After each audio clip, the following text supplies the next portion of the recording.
Morning students, Gayatri school Sanchore की YouTube channel में आप सभी का स्वागत है। Working with the text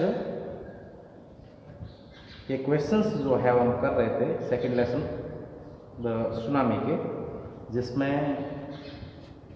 3 questions जो है चार क्वेश्चंस हमने किए थे। 5वां क्वेश्चंस जो है 5वां और 6ठा क्वेश्चंस आज हम करेंगे। इसमें 5वें में पूछा गया है, if Tilly's award was to be shared, who do you think she should share it with, her parents और हर ज्योग्राफी टीचर। तो प्रश्न क्या कहता है, यदि टिली स्मिथ फैमिली 10 वर्ष की लड़की, उसको रिवार्ड जो मिला जिसमें उसने अपने माता पिता और बहन के साथ साथ अनेक पर्यटक जो है उनकी भी जान बचाई थी सुनामी से, तो इसके लिए जो इनाम दिया गया उसको, तो अगर वो अपने उस इनाम को बांटना चाहे तो आप क्या समझते हो कि उसको अपने इनाम को, अपने अवार्ड को किसके साथ में बांटना चाहिए, किसके साथ में शेयर करना चाहिए? उसके माता पिता के साथ या उसके भूगोल के शिक्षक के साथ? आपके अनुसार लिखना है, अपने विचार लिखना है, किताब के अनुसार नहीं, अपने अनुसार लिखना है। आप क्या समझते हो कि जो अवार्ड इसको मिला, जिस अवार्ड के ये योग्य बनी, जिस कारण से इसको ये अवार्ड दिया गया, अगर वो बांटना चाहे तो उसमें किसका जो है वो योगदान ज्यादा हो सकता है? तो उसके लिए देखो, मैंने मेरे हिसाब से लिखा है, I think TV should share हर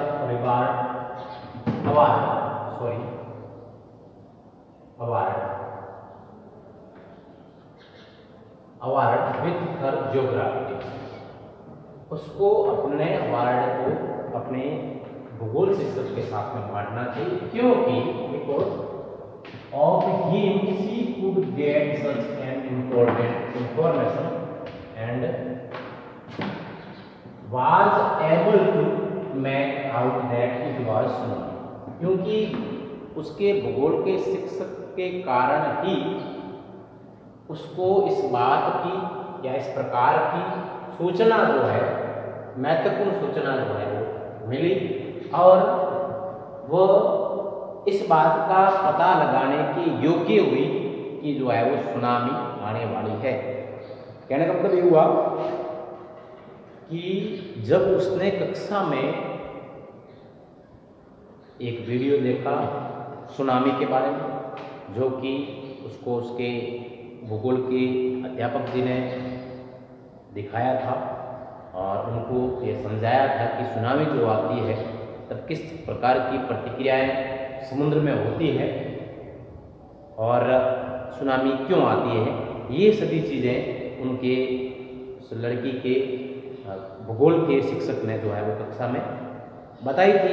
और इसी का उपयोग करके, इसी बातों की जानकारी होने के कारण, जब वहाँ थाईलैंड में फुकेट में जब ये थे समुद्र तट किनारे, तो समुद्र में इस प्रकार की जब प्रतिक्रियाएं हुई, समुद्र में जो परिवर्तन हुआ, तो उसने देख करके अपने पिछले ज्ञान के आधार पर, जो आप उसने कक्षा में सुना था, देखा था, उसके आधार पर उसने ये मालूम किया कि ये जो है वो प्रतिक्रिया समुद्र की जो है ये सुनामी का कारण है, और सुनामी के कारण ये जो है वो समुद्र इस प्रकार से हलचल जो है वो समुद्र में हो रही है।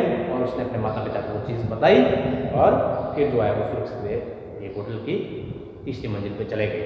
तो इसमें योगदान जो था उनके भूगोल के अध्यापक का योगदान ज़्यादा था, उनके माता पिता का कोई योगदान नहीं था, क्योंकि वह तो जो है वो हम अपनी पुत्री के बताने के बाद जो है वो वहाँ से सुरक्षित स्थान पर गए थे। इसमें उनको लोग बचाने में और उसको इस प्रकार का इनाम मिलने में उसके माता पिता की कोई हिस्सेदारी नहीं थी। इसलिए हम समझते हैं कि जो है वो अगर वो अपना इनाम बांटना चाहे तो वो उसको अपने भूगोल के अध्यापक के साथ में अपना इनाम बांटना चाहिए। क्वेश्चन नंबर 6 है, What are the two different ideas about why so few animals were killed in the tsunami? दो भिन्न भिन्न विचार है कि क्यों उस सुनामी में बहुत कम जानवर मारे गए। जानवर बहुत कम क्यों मारे गए? सुनामी जब आई तो सुनामी में बहुत कम जानवर क्यों मारे गए, इसके क्या कारण हो सकते हैं? तो दो अलग अलग विचार हैं। तो कौन कौन से विचार हैं वो अलग अलग कि जानवरों की मौत है जो वहाँ पर बहुत कम क्यों हुई? तो देखिए, पहला विचार क्या है? The first idea is that many people believe that animals have sixth sense and they know when there is an earthquake. ये पहला विचार है। पहला विचार है इसमें कि कुछ लोगों का यह मानना है कि जानवरों में एक छठी इंद्रिय सिक्स्थ सेंस जो है वो होता है, जिससे उनको पहले से इस बात का आभास हो जाता है कि भूकंप आने वाला है। ये है पहला आइडिया। सेकंड आइडिया क्या है? According to the second idea, दूसरा विचार जो है, according to the second idea, some experts think that animals have acute power of hearing, which helps them hear perceive Earth's vibrations. कुछ विशेषज्ञ ये मानते हैं कि जानवरों की सुनने की शक्ति जो है वो बहुत तेज होती है। वे सूक्ष्म से सूक्ष्म आवाज को जो है वो आसानी से सुन लेते हैं, जिससे उनको धरती का कंपन जो है, वाइब्रेशंस जो है वो मालूम हो जाता है पहले से ही। The second idea has some scientific reason to be believe. और दूसरे विचार से हमें लगता है कि इसमें कुछ जो है वैज्ञानिक कारण जो है, वैज्ञानिक कारण जो है वो दिया हुआ है जिसमें, और उस पर विश्वास किया जा सकता है। छठी इंद्रिय होती है, इसके बारे में विश्वास नहीं कर सकते क्योंकि इसमें कोई वैज्ञानिक तथ्य जो है वो, ये वैज्ञानिक तर्क जो है उसमें नहीं है। लेकिन दूसरे में जो है कि उनकी जानवरों की सुनने की क्षमता जो है वो इंसानों से बहुत तेज होती है, तो इसके सूक्ष्म से सूक्ष्म आवाज़ जो उत्पन्न होती है वो इनको पहले से सुनाई दे जाती है और इससे जो है वो प्रतिक्रिया करके ये जो है वो अपने खतरे को जो है वो आने वाले खतरे को भांप लेते हैं और अपने आप को बचा लेते हैं। तो ये सेकंड वाला आइडिया जो है वो विश्वास योग्य है, उसका वैज्ञानिक महत्व भी है।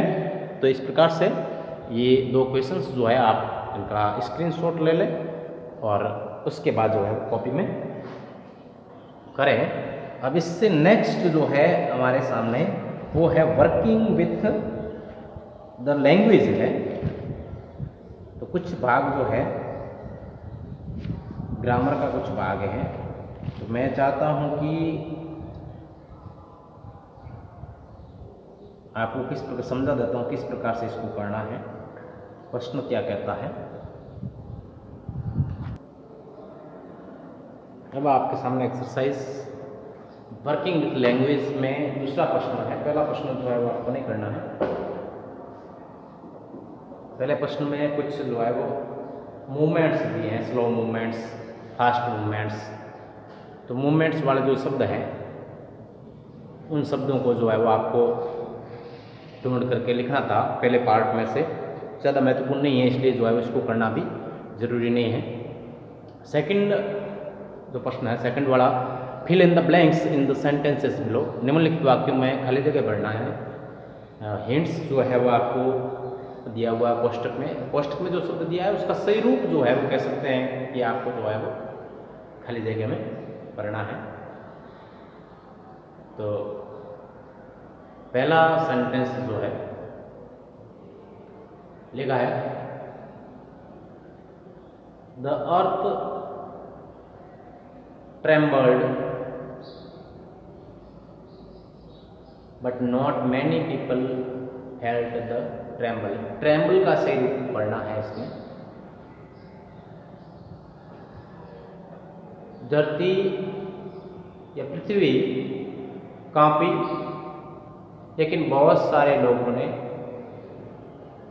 इस कंपन को, ट्रेम्बल का सही रूप यहां पर होगा, कंपन को नहीं सुना या महसूस नहीं किया। बहुत सारे लोगों ने कंपन महसूस नहीं किया। तो कंपन के लिए शब्द लिख सकते हैं अपन, ट्रेम्बल से ट्रेमर लिख सकते हैं। ट्रेमर, TREMOR, ट्रेमर कंपन होता है। या आप लिख सकते हो दूसरा शब्द, अगर किसी का लिखना चाहो तो ट्रेमलिंग भी जो है वो सही है, ट्रेमलिंग। ठीक है, कांपते हुए या कंपन को नहीं महसूस किया, तो ये हो जाएगा पहले का। दूसरा है when the zoo was flooded there was a lot of and many animals escaped into the countryside। चिड़ियाघर में बाढ़ आ गई तो बहुत सारे जानवर जो है गांव की ओर भाग गए बचने के लिए, गांव की ओर भाग गए। तो आपको सही शब्द लिखना है कन्फ्यूज का, उलझन का सही शब्द होगा confusion.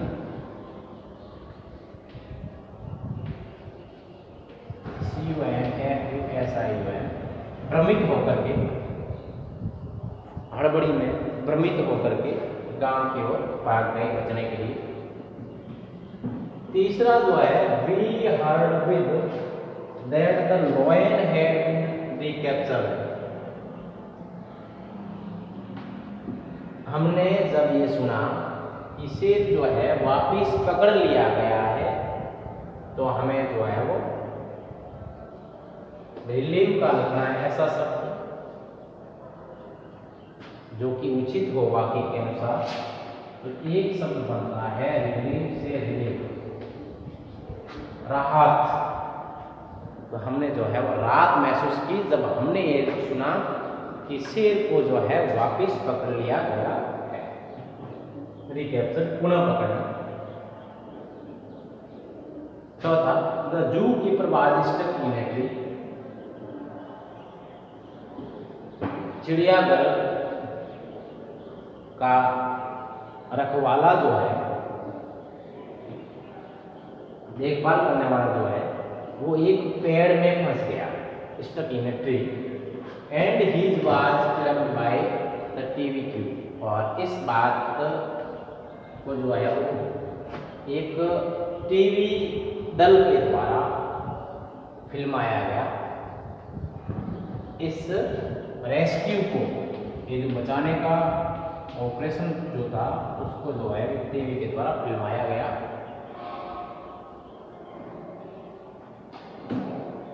There was much in the place when the snake charmer came visiting। जब सांप पकड़ने वाला गांव में आया तो लोगों में बहुत था। एक्साइट का मतलब यहाँ पर सही शब्द होगा एक्साइटमेंट, उत्तेजना, उत्साह, एक्साइटमेंट हो जाएगा। ये शब्द जो है उचित शब्द रहेंगे इनके। आपको इसका स्क्रीनशॉट जो है वो लेना है और फिर जो है वो कॉपी में करें इन शब्दों को, इस एक्सरसाइज को।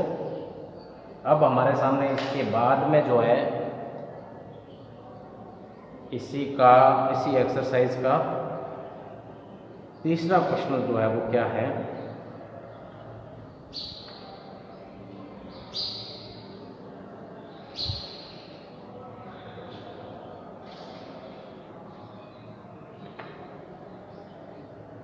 थोड़ा ये प्रश्न जो है वो बड़ा है, तो इसको इसमें टाइम लगेगी थोड़ी, तो इसको हम जो है वो अगले वीडियो लेक्चर में करेंगे इस प्रश्न को। और फिर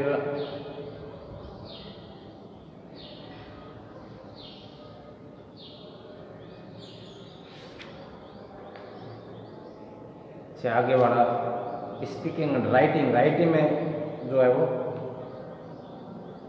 डायरी लिखनी है। एक डायरी तो मैंने लिखवाई थी पिछले पार्ट में, इसमें भी एक डायरी है, तो डायरी लिखेंगे। और एक प्रश्न ये जो है वर्किंग विथ लैंग्वेज का जो रहता है वो करेंगे सॉरी। और उसके बाद जो है वो हम आगे बढ़ने से पहले एक महत्वपूर्ण चीज़ जो है वो प्रश्नों का उत्तर देने का तरीका जो है मैं समझाऊंगा।